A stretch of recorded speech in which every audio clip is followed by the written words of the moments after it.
നമുക്ക് അലീനയുടെ മനുഷ്യങ്കറിന്റെയും നാളത്തെ നല്ലൊരു വിശേഷം കേട്ടാലോ. അങ്ങനെ നാളത്തെ വിശേഷത്തില് അലീനയുടെ ഫോണിലേക്ക് മനുഷ്യങ്കർ വിളിക്കണം. അപ്പൊ അലീന ഡിസ്ചാർജ് ചെയ്ത് കടപ്പാട്ടൊരു വീട്ടിലേക്ക് വന്ന കാര്യമൊക്കെ മനുഷ്യങ്കർ അറിഞ്ഞായിരുന്നു. അങ്ങനെ വിളിച്ചു കഴിഞ്ഞിട്ട് ഫോണിലേക്ക് വിളിച്ചിട്ട് കിട്ടുന്നില്ല, സ്വിച്ച് ഓഫ് എന്നാ മറുപടി പറയണേ. ഇതെന്ത് പറ്റി? അലീനയുടെ ഫോണിലേക്ക് വിളിച്ചിട്ട് കിട്ടുന്നില്ലല്ലോ, വീട്ടിൽ വന്നിട്ട് ഫോൺ ഓൺ ആക്കിയില്ലേ എന്നൊരു ചിന്തയൊക്കെ മനുഷ്യങ്ങളുടെ മനസ്സ് വരുന്നുണ്ട്. പിന്നീട് മുത്തശ്ശിയുടെ ഫോണിലേക്ക് വിളിക്കുക. ആ സമയത്ത് മുത്തശ്ശി കോൾ എടുത്തു. പിന്നീട് എന്തൊക്കെയുണ്ടോ അവന് വിശേഷങ്ങൾ, മുത്തശ്ശിക്ക് സുഖമാണോ എന്നൊക്കെ ചോദിച്ചാൽ മുത്തശ്ശി പറഞ്ഞു, എനിക്ക് സുഖമാണ്, പിന്നെ അലീന വന്നല്ലോ അതുകൊണ്ട് എനിക്ക് പകുതി സമാധാനമേ. മനുഷ്യൻ ചോദിച്ചു, അല്ല അലീന എന്തിയാ? അവളുടെ ഫോണിൽ വിളിച്ചിട്ട് കിട്ടുന്നില്ലല്ലോ. അലീന ഇവിടെ ഉണ്ട്, ഞാൻ കൊടുക്കാം എന്ന് പറയണം. പിന്നീട് അലീനയെ വിളിച്ചിട്ട് ചോദിച്ചു, അല്ല നിന്റെ ഫോണിലേക്ക് വിളിച്ചിട്ട് ഞാൻ കിട്ടുന്നില്ല അലീനെ, ഫോൺ എന്തേന്ന് ചോദിക്കാം. ഇത് കേട്ടതും അലീന പറഞ്ഞു, ഫോൺ എന്തേത് കണ്ടില്ല മയോട്ടാ, ഇവിടെ വന്നിട്ട് എനിക്ക് ഫോൺ കിട്ടിയിട്ടില്ല. ഇത് കേട്ടതും മനുഷ്യൻ പറഞ്ഞു, ഫോൺ എവിടെ പോയി? എവിടെ പോയെന്ന് അറിയില്ല, ഇവിടെ എവിടെയെങ്കിലും കാണുമായിരിക്കും, ഞാൻ ഒന്നുകൂടെ നോക്കട്ടെ എന്ന് പറയണം. ഇപ്പോഴെങ്ങനെയുണ്ടെന്ന് ചോദിക്കാം. കുഴപ്പമില്ല, കുറവുണ്ട്, ആഹാരം കഴിച്ചോന്നൊക്കെ ചോദിച്ചു. ഇത് കേട്ടപ്പം അലീന പറഞ്ഞു, കഴിച്ചെന്ന് പറയണം. കാരണം ഇനിയിപ്പം താൻ എന്തേലും പറഞ്ഞിട്ടുണ്ടെങ്കിൽ അത് മനുവേട്ടന് വിഷമാവുമല്ലോ എന്ന് കരുതിയിട്ട് അങ്ങനെ അങ്ങോട്ടേക്ക് പറയണത്. അങ്ങനെ കുറച്ച് സമയം സംസാരിച്ചിട്ട് കോള് കട്ട് ചെയ്യണം. ആ സമയം മുത്തശ്ശി പറഞ്ഞു, മോളെ നീ വന്നിട്ടൊന്നും കഴിച്ചില്ലല്ലോ. അത് കുഴപ്പമില്ല മുത്തശ്ശി, ഞാൻ പോയി കഴിച്ചോളാം. ദേ അവൾ എന്തേലും കുരുകുരുന്ന് പറഞ്ഞാലും മോളതൊന്നും കാര്യമാക്കണ്ട കേട്ടോ, മോള് പോയി ആഹാരം എടുത്ത് കഴിച്ചോ, മോളുടെ കയ്യിൽ ആരും തടയാൻ വരത്തില്ല. എങ്ങാനും വന്നിട്ടുണ്ടെങ്കിൽ മോൾ എന്നോട് വന്ന് പറ, ബാക്കി കാര്യം ഞാൻ ഏറ്റു എന്ന് പറഞ്ഞു. പിന്നീട് അലീന താഴേക്ക് ചെന്നു. കുറച്ച് മെഡിസിനും കാര്യങ്ങളൊക്കെ കഴിക്കാനുണ്ട്. അങ്ങനെ ചെന്ന് അടുക്കളയിലേക്ക് ആഹാരം എടുക്കാൻ തുടങ്ങുമ്പോഴത്തേനും വൈജയന്ത് വന്നു. വൈജയന്ത് വന്നിട്ട് എന്തോ ആവാലോ, ഞാനിവിടെ ഒരുത്തിയെല്ലാം വെച്ചുണ്ടാക്കി വെച്ചിട്ടുണ്ട്, എന്നിട്ട് അവൾ കഴിക്കാനായിട്ട് വന്നിരിക്കുന്നു. അലീനയ്ക്ക് വല്ലാത്തൊരു ബുദ്ധിമുട്ടായിപ്പോയി കഴിക്കാനെടുക്കുമ്പോൾ ഇങ്ങനെയൊക്കെ പറയുമ്പോഴേ. പക്ഷെ എന്ത് ചെയ്യാൻ പറ്റും? അപ്പോഴേക്കും കൃഷ്ണമോള് വന്നിട്ട് ചോദിച്ചു, അല്ല അമ്മയ്ക്ക് ഇത് എന്താ അമ്മേത്? അലീന ചേച്ചിക്ക് മെഡിസിനൊക്കെ കഴിക്കാനുള്ളതല്ലേ, അലീന ചേച്ചിനെ വെറുതെ എന്തിനാ കുറ്റപ്പെടുത്തുന്നേ? അലീന ചേച്ചി എടുത്ത് ആഹാരം കഴിക്കുക, ഇതൊന്നും മൈൻഡ് ചെയ്യേണ്ട കാര്യമൊന്നുമില്ല, അമ്മയുടെ സ്വഭാവം എങ്ങനെയാ. ഈ സമയത്ത് വൈജയന്ത് പറഞ്ഞു, വന്നല്ലോ നീ, നിനക്ക് വേറെ ഒരു പണിയില്ലേ കൃഷ്ണേ, നിനക്ക് പഠിക്കാനൊന്നുമില്ലേ? ഓ ഇപ്പം അതാണോ കാര്യം? പഠിക്കാനുള്ളതൊക്കെ ഞാൻ പഠിച്ചോളാം, അമ്മ എന്നെ പഠിപ്പിക്കാനൊന്നും വരണ്ട, അല്ലല്ലോ അമ്മ എന്നെ പഠിപ്പിക്കാറല്ലോ, പിന്നെ എന്തിനാ അമ്മ എന്നെ കുറ്റപ്പെടുത്തുന്നേ? അത് കേട്ടതും വൈജയന്തിക്ക് നാണക്കേടായിപ്പോയി. അലീനയുടെ മുന്നിൽ വെച്ചാണ് കൃഷ്ണമോൾ ഇതൊക്കെ പറയണേ. പിന്നീട് വൈജയന്തി പറഞ്ഞു എന്നൊക്കെ പറഞ്ഞിട്ട് മുക്കിമൂളി അങ്ങോട്ട് ദേഷ്യപ്പെട്ടു പോവാണ്. അലീന അടുത്ത് ആഹാരമൊക്കെ കഴിക്കുന്നൊന്നും ഒട്ടും അങ്ങോട്ട് വൈജയന്തിക്ക് ഇഷ്ടപ്പെടുന്നുണ്ടായിരുന്നില്ല. വീട്ടിലൊരു ജോലിയും ചെയ്യാതെ ആഹാരം കഴിക്കുക എന്നൊരു ചിന്തയായിരുന്നു. പക്ഷെ അലീനയ്ക്ക് കഴിക്കാതിരിക്കണം എന്ന് ആഗ്രഹമുണ്ട്, പക്ഷെ കഴിക്കാതിരുന്നിട്ട് കാര്യമില്ലല്ലോ, മെഡിസിനൊക്കെ കഴിക്കുന്നതുകൊണ്ട് താഴെ വീണ് പോവും കഴിച്ചില്ലെങ്കിൽ. കൃഷ്ണമോളും അലീനയോട് പറഞ്ഞു, ചേച്ചി ഒന്നും കാര്യമാക്കണ്ട, അമ്മയുടെ സ്വഭാവം അറിയാവുന്നല്ലേ, ആദ്യമായിട്ടൊന്നും അല്ലല്ലോ എന്നൊക്കെ പറഞ്ഞ് കൃഷ്ണമോൾ അലീനയുടെ അടുത്ത് തന്നെ ഇരിക്കുകയാണ്. അങ്ങനെ ആഹാരം എല്ലാം കഴിച്ച് മുറിയിലേക്ക് കയറി വന്നപ്പം അലീന അവിടെയൊക്കെ നോക്കി, തൻ്റെ ഫോണൊന്നും കാണുന്നില്ല. മിക്കവാറും ഇതിന് പിന്നിൽ രോഹിത് ആയിരിക്കും. രോഹിത് ഹരിശങ്കർ അറിയാതെ തൻ്റെ ഫോൺ ഒരിടത്തും പോകത്തില്ല. അങ്ങനെ ഒരു കാര്യം ചെയ്യാം, ഒന്ന് വിളിച്ചു നോക്കാം അവനെ, മുത്തശ്ശിയുടെ ഫോണിൽ നിന്ന് തന്നെ വിളിക്കാം എന്ന് കരുതിയിട്ട് മുത്തശ്ശിയുടെ ഫോൺ എടുത്തുകൊണ്ട് പോയി രോഹിത്തിനെ വിളിക്കുകയാണ്. രോഹിത്തിനെ വിളിച്ചു കഴിഞ്ഞാൽ അലീനയാന്ന് അറിഞ്ഞപ്പം രോഹിത്തിച്ചു, നീ എന്തിനാടി എൻ്റെ ഫോണിലേക്ക് വിളിച്ചേ? ഞാൻ നിന്നോട് കാര്യം പറയാൻ വേണ്ടി വിളിച്ചാ, എൻ്റെ ഫോൺ മര്യാദയ്ക്ക് ഇങ്ങ് തന്നോണം. നിന്റെ ഫോണോ? നിന്റെ ഫോൺ എങ്ങനെയാടി എൻ്റെ കയ്യിൽ? നീ കൂടുതൽ കളിക്കില്ല രോഹിത്തെ, എൻ്റെ ഫോണും തരണം, കാരണം അത് ബ്രിജിത്ത മമ്മിയുടെ ഫോണായിരുന്നു. അതാണ് അലീനയ്ക്ക് പ്രശ്നം. കാരണം വേറെ എന്താണെങ്കിലും അലീന സഹിക്കും, ബ്രിജിത്ത മമ്മി ഉപയോഗിച്ചിരുന്ന ഫോണ് അത് നശിപ്പിച്ച് കളഞ്ഞിട്ടുണ്ടോ എന്ന് പോലും അറിയില്ല. അങ്ങനെ വന്ന അലീനയ്ക്ക് സഹിക്കാൻ പോലും പറ്റുന്ന കാര്യമല്ല. ആ സമയം രോഹിത്ത് പറഞ്ഞു, നിന്റെ ഒരു ഫോണ് വെച്ചിട്ട് പോടി, നിന്റെ ഫോൺ തരാൻ സൗകര്യമില്ല, നീ എന്ത് ചെയ്യും? അത് കേട്ടപ്പം അലീന പറഞ്ഞു, സൗകര്യമില്ല നിനക്കല്ലേ, സൗകര്യം ഉണ്ടാക്കാൻ എനിക്കറിയണം. ഞാൻ ഒരു കാര്യം ചെയ്യാം, നിന്റെ അച്ഛനും കൂട്ടി അങ്ങോട്ടേക്ക് കയറി വരാം, നീ ഫോൺ തരുമല്ലോ എന്ന് എനിക്കറിയണമല്ലോ. അത് കേട്ടതും രോഹിത്ത് പറഞ്ഞു, ധൈര്യമുണ്ട്, നീ കയറി വാടി എന്ന് പറയാം. അലീന പറഞ്ഞു, ധൈര്യം ഉണ്ടായടാ, ധൈര്യം ഉണ്ടടാ, ധൈര്യം ഉണ്ടായിട്ട് തന്നെ പറയണേ. അലീന വരൂന്ന് പറഞ്ഞാൽ വരും, അറിയാലോ, ബാലേന്ദ്ര സാറിനെ കൂട്ടിക്കൊണ്ടായിരിക്കും ഞാൻ വരുന്നത്, വെറുതെ ആയിരിക്കില്ല വരുന്നത്. അപ്പൊ പിന്നെ ഫോൺ മാത്രമല്ല വേറെ പലതും അറിയും. ഇത് കേട്ടതും രോഹിത്തുനിന്ന് ഞെട്ടി. അലീന പറഞ്ഞു, നാളെ നേരം വെളുത്ത് കഴിയുമ്പോൾ എനിക്ക് എൻ്റെ ഫോൺ കിട്ടണം, ഇല്ലെങ്കിലുണ്ടല്ലോ ഈ അലീനയുടെ തനി സ്വരൂപം നീ അറിയാൻ പോകുന്നുള്ളൂ. ഇത്ര നാളും കണ്ട അലീന അല്ല. നിനക്കൊരു വിചാരം ഉണ്ടായിരിക്കും, എന്ത് പറഞ്ഞാലും എന്ത് ചെയ്താലും ഞാനൊന്നും മിണ്ടാതെ അനുസരിച്ച് കേട്ടിരിക്കുമെന്ന്. ഇനി അതില്ല രോഹിത്തെ, അങ്ങനെ എന്തെങ്കിലും ഉണ്ടെങ്കിൽ അത് നിന്റെ മനസ്സിൽ വെച്ചാൽ മതി എന്നും പറഞ്ഞിട്ട് കോളം കൊണ്ട് കട്ട് ചെയ്തു. രോഹിത്തിന് ടെൻഷനായി, എന്ത് ചെയ്യാനാ. രോഹിത് പെട്ടെന്ന് തന്നെ ഹരിശങ്കറെ വിളിക്കുകയാണ്. ഹരിശങ്കറെ വിളിച്ചിട്ട് അലീനെ വിളിച്ച കാര്യങ്ങൾ പറയാണ്. ഹരിശങ്കർ പറഞ്ഞു, ഇനിയിപ്പോൾ എന്ത് ചെയ്യൂടാ, എനിക്കറിയത്തില്ല. ആ ഫോൺ ആ കുളത്തിലെറിഞ്ഞ് കളയേണ്ട കാര്യമില്ലായിരുന്നു. ഞാൻ അപ്പോഴേ പറഞ്ഞില്ല കളയണ്ടെന്ന്. എടാ ഞാൻ കരുതി അവളെങ്ങാനും വല്ല ചത്തും പോയിട്ടുണ്ട് പിന്നെ എന്താവൂന്ന് ഓർത്തല്ലേ അവളിങ്ങനെ മൊഴിയൊക്കെ കൊടുക്കും നമ്മൾ അറിഞ്ഞോ. എടാ ഇനിയിപ്പോൾ എന്ത് ചെയ്യും? നീ നീ കണ്ടില്ല എന്ന് പറ, അല്ലാതെ ഇപ്പം എന്ത് ചെയ്യാൻ പറ്റും? എടാ അവളെങ്ങനെ അച്ഛനോട് പോയി പറഞ്ഞാലിപ്പോൾ എന്ത് ചെയ്യാൻ പറ്റും? അവൾ പറയാനൊന്നും പോകുന്നില്ലടാ. പോലീസിനടുത്ത് അവൾ മൊഴിയൊന്നും കൊടുത്തില്ലോ, അതുകൊണ്ട് അവൾ പറയത്തൊന്നുമില്ല. നീ ധൈര്യമായിട്ടിരിക്കുക. നിനക്കതാ പേടിയുണ്ടോ? എടാ പേടിയുടെ അല്ല, പിന്നെ എന്താടാ കുഴപ്പം എന്നൊക്കെ പറഞ്ഞുകൊണ്ട് ഇങ്ങനെ ആശ്വസിപ്പിക്കുന്നുണ്ട്. എന്നാലും രോഹിത്തിന് നല്ല ടെൻഷൻ ഉണ്ടായിരുന്നു. അങ്ങനെ അന്നത്തെ ഒരു രാത്രി അങ്ങോട്ട് കഴിഞ്ഞു പോവാണ്.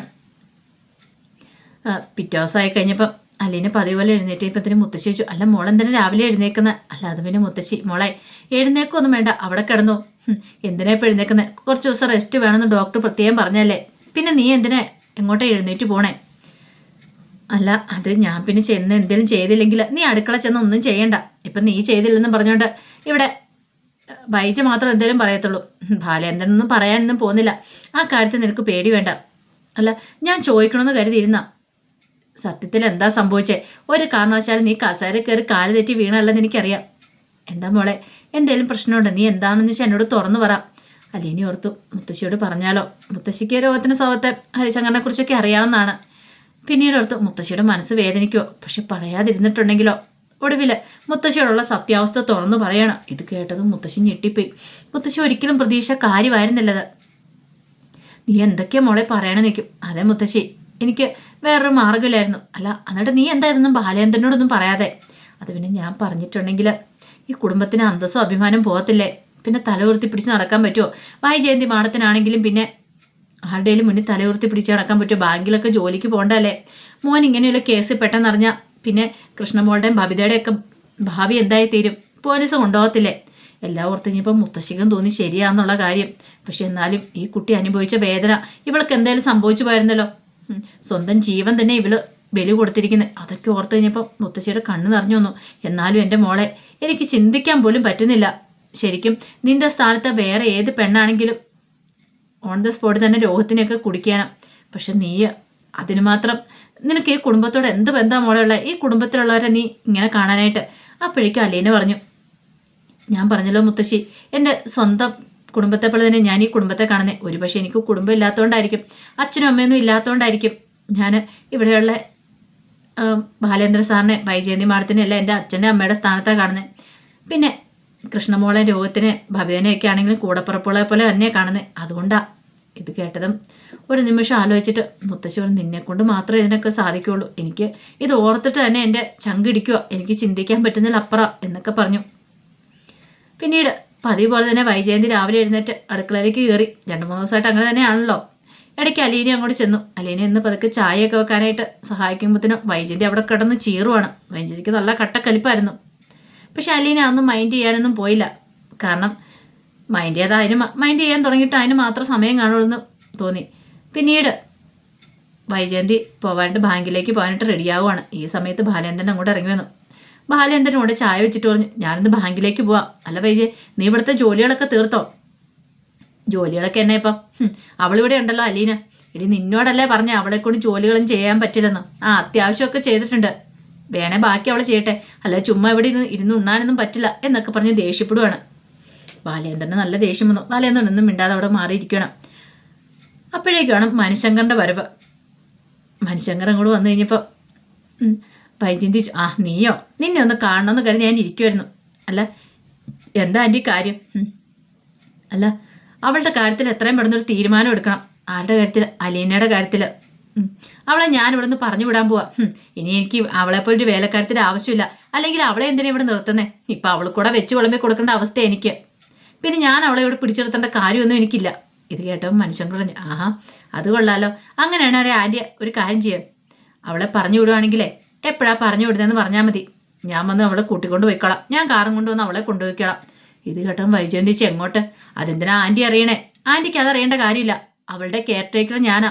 ഞാൻ തീരുമാനിക്കും എങ്ങോട്ട് കൊണ്ടുപോകണം, എവിടെ താമസിക്കണം, എന്ത് ചെയ്യണം എന്നൊക്കെ. പറഞ്ഞു കേട്ടല്ലോ. ഇതകത്തിരുന്ന് ബാലേന്ദ്രൻ കേൾക്കുന്നുണ്ടായിരുന്നു. ബാലേന്ദ്രനൊന്നും മിണ്ടിയില്ല.